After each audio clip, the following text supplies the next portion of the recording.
बिस्मिल्लाहिर्रहमानिर्रहीम। अल्लाह रब्बुल इज़्ज़त की फ़ज़ल व तौफ़ीक से हम इस वक्त मैदान बद्र शरीफ में हाज़िर हैं। ये वो मुबारक मैदान है जिसमें इस्लाम का पहला मारिका लड़ा गया और इसी दिन को यौमुल फ़ुरक़ान भी कहा गया। और यही वो दिन था जिस दिन अल्लाह ताला ने कुफ्र को ज़लील व रुसवा किया और उनके 70 बड़े बड़े सूरमा यहाँ पर कत्ल कर दिए गए। यहाँ अबू जहल भी मारा गया था और बड़ी ज़िल्लत के साथ मारा गया। और ये वही अबू जहल है जिसके बारे में नबी पाक अलैहिस्सलाम ने फरमाया, हर उम्मत का कोई ना कोई फ़िरौन होता है, मेरी उम्मत का फ़िरौन ये अबू जहल था जिसको आज यहाँ पर वासिले जहन्नम कर दिया गया है। ये वो मैदान था कि जो सबसे पहले इस्लाम की जंग का ये मरकज़ रहा और इसी के अंदर सबसे पहले तकबीर का नारा बुलंद हुआ। और यही वो मैदान था जो इस्लाम के मुजाहिदीन के लिए एक अजीम इज़्ज़त का सबब बना। और यही वो मैदान था जिसमें नबी पाक अलैहिस्सलाम के सहाबा कराम ने अपनी अजीम कुर्बानियाँ पेश फरमाईं। ये जो मस्जिद आपको नज़र आ रही है इसका नाम मस्जिद अरीश है। अरीश छप्पर को कहते हैं। नबी पाक सल्लल्लाहु अलैहि वसल्लम आपके लिए एक मुबारक जगह तैयार की गई सायादार, उसके नीचे आका करीम अलैहिस्सलाम जलवागर हुए और उस वक़्त 1000 के करीब काफरों की तादाद थी और वो दूसरी जानिब थे और इधर मुसलमान थे। अभी भी आप अगर थोड़ा गौर करें तो यहाँ पर देखें आपको मिट्टी नज़र आ रही होगी जिसको हम पंजाबी में धूड़ कहते हैं, और उधर की जगह जो थी वो पक्की थी। काफरों ने आकर उधर अपना खैमे लगा लिए और जो मुसलमान थे वो इधर थे। ये जो कच्ची ज़मीन होती है इसके ऊपर पाँव अच्छे तरीके से जमते नहीं, बंदा फिसल जाता है। अल्लाह रब्बुल इज़्ज़त ने उस दिन बारिश बरसाई जिसका जिक्र कुरान मजीद में है। इतनी ज़्यादा बारिश नहीं थी, कम थी। कम बारिश आ जाए तो इस तरह की मिट्टी वो जम जाती है, पक्की हो जाती है और जहाँ पर बिल्कुल सही जगह हो वहाँ पर कीचड़ बन जाता है। हुआ ये कि काफरों के जो पाँव थे वो फिसल गए और उखड़ गए और मुसलमानों के पाँव को अल्लाह ने मजबूत फरमा दिया था।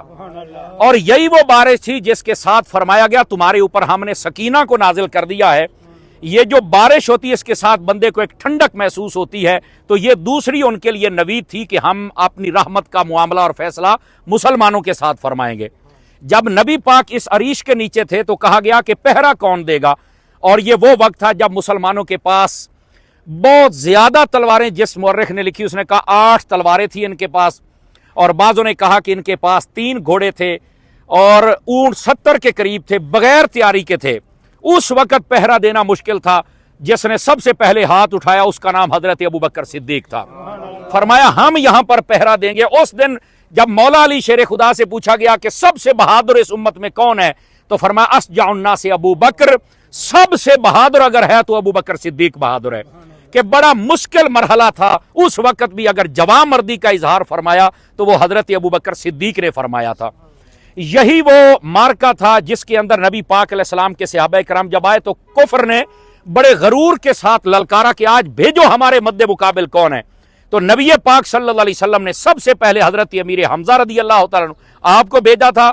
दूसरे नंबर पर हजरत मौला अली शेर खुदा मुश्किल कुशा को भेजा था और उनके साथ हजरत अबू उबैदा थे।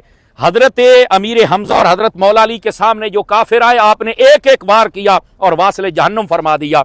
और ये जो हजरत अबू उबैदा थे इन पर हमला तो हुआ लेकिन हजरत मौला अली ने पलट कर जब उस पर हमला किया तो उसको भी आपने कत्ल करके जहन्नम वासिल कर दिया। और जब ये सारे काफिर मारे गए, घुमसान की जंग हुई। ये वो सामने जो पहाड़ नजर आ रहे हैं जिनको जबले मलाइका कहा जाता है, अल्लाह के फरिश्तों का नुज़ूल हुआ। सहाबा कराम कहते हैं हमारे हाथ में छोटी सी छड़ी, हम किसी काफिर के जब पीछे चलते थे हमारी छड़ी उसको लगती नहीं थी कि उसके 2 टुकड़े हो जाते थे।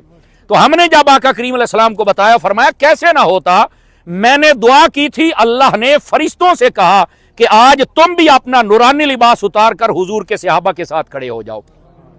ये वो मुबारक जंग। अच्छा, इसी मैदान के अंदर ऐसे ऐसे वाकयात पेश आए कि बंदा हैरान हो जाता है। एक सहाबी आया आपके पास, हजूर मेरी तलवार टूट गई। नबी पाक ने खजूर की शाख पकड़ी और उसे पकड़ा दी। हुजूर के हाथ में छड़ी थी, जब उधर गई तो वो चमकती हुई तलवार बन गई और उसी का नाम औन रखा गया था। औन का माना मदद करने वाली। वो जब तक जिंदा रहे और उसके बाद कई 100 सालों तक वो तलवार रही। उसके बाद किसी म्यूजियम में सुना है उसको पहुंचा दिया गया। वो जिस जंग में तलवार जाती थी अल्लाह ताला फतह अता फरमा देता था। ये वो मैदान है जिसके अंदर इस्लाम का पहला मार्का हुआ और अल्लाह ने इस्लाम को फतह अता फरमाई। और जब ये काफिर मारे गए तो ये करीब आपको एक गड़ा नजर आ रहा होगा, ये देखें, ये करीब गड़ा, اس کے اندر ان کی لاشوں کو نبی پاک نے ایک دوسرے کے اوپر پھینکا اور پھینک کر میرے نبی صلی اللہ علیہ وسلم نے فرمایا اب بتائے ابو جہل جو میں کہتا تھا وہ سچ ہے کہ نہیں ہے، بتاؤ دوسرے کافروں جو میں کہتا تھا وہ سچ ہے یا نہیں ہے۔ اس وقت جب آقا کریم نے فرمایا تو حضرت فاروق اعظم کہنے لگے حضور ہم نے تو ان کو قتل کر دیا، ٹکڑے کر دیے، کیا یہ کافر مر کے بھی ہماری باتیں سنیں گے؟ نبی پاک نے فرمایا ہاں سن رہے ہیں لیکن یہ جواب نہیں دے سکتے۔ یہیں سے علماء نے فرمایا اگر کافر مر جائے جہنمی پکا جو ہے، اگر وہ مر کے سن سکتا ہے تو جو اللہ کے محبوب بندے ہوتے ہیں وہ بھی مر کے سنتے ہیں، اور جو مسلمانوں میں شہید ہو جائیں ان کے بارے میں تو قرآن کہتا ہے وہ زندہ ہوتے ہیں۔ تو یہ اگر کافروں سے بات ہو سکتی ہے تو جو مسلمان اور شہید ہوتے ہیں ان سے بھی بات ہو سکتی ہے۔ تو یہ وہ مارکا، یہ وہ میدان ہے جس کے اندر یہ عظیم جنگ پیش آئی اور اللہ رب العزت نے محبوب پاک کے غلاموں کو فتح عطا فرمائی، کفر کے سر میں مٹی ڈالی گئی، ان کا غرور توڑ دیا گیا، ان کی پسپائی ہوئی، ذلت اور رسوائی ہوئی، اور اللہ نے حضور کے غلاموں کو عظیم فتح عطا فرمائی۔ اللہ کریم اس میدان کا صدقہ جیسے صحابہ کرام کو ثابت قدمی نصیب فرمائی، اللہ تعالی ہمیں بھی دین پر ثابت قدمی نصیب فرمائے۔ جیسے صحابہ کرام کو دین کے لیے جذبہ عطا کیا، اللہ تعالیٰ اس فتنوں کے دور میں ہمیں بھی ادب کا جذبہ عطا فرمائے، ہمیں بھی عمل کا جذبہ عطا فرمائے۔ صحابہ کرام نے نبی پاک سے کامل محبت فرمائی، ہم اس میدان کو گواہ بنا کے کہتے ہیں کہ ہم بھی اپنے نبی سے کامل محبت کرتے ہیں، اور اللہ ہمیں بھی اس کا کامل جذبہ عطا فرما دے۔